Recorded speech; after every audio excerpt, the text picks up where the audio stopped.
All right, let's look at this monster of a problem because it is super exciting. It's throwing a lot of things that we've learned together all in one problem. So on the numerator, I'm like, whoa, I got negative exponents, but we know how to rewrite those, right? We can just move them to the numerator. So just looking at this part, I'm going to rewrite x to the negative 1 as 1 over x. And then again, this 2x to the negative 1 is really 1 over 2x. So I've cleaned that up.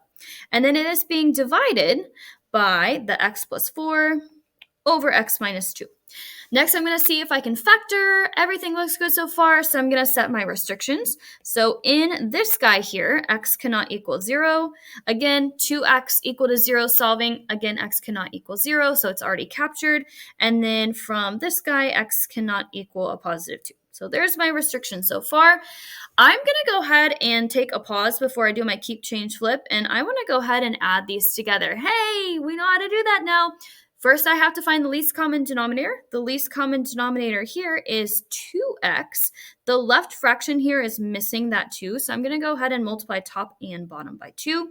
So rewriting that, I get 2 over 2x plus 1, because now I have the least common denominator. I can combine them together, and then that would simplify to 3 over 2x. So I'm going to go ahead and now rewrite this whole problem down here.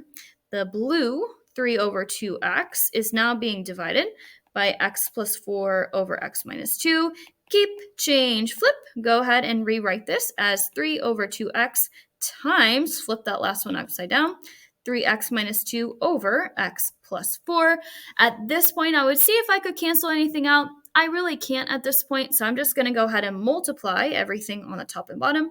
So I have 3 parentheses x minus 2 all over 2x parentheses x plus 4. You can leave it just like this, y'all. You can distribute it if you want, but I'm totally fine you leaving it like this. And then before we are done, we have to recheck those restrictions. In our denominator, we have a 2x factor, which means x cannot equal 0. That is already captured here. And then now we have an x minus 4.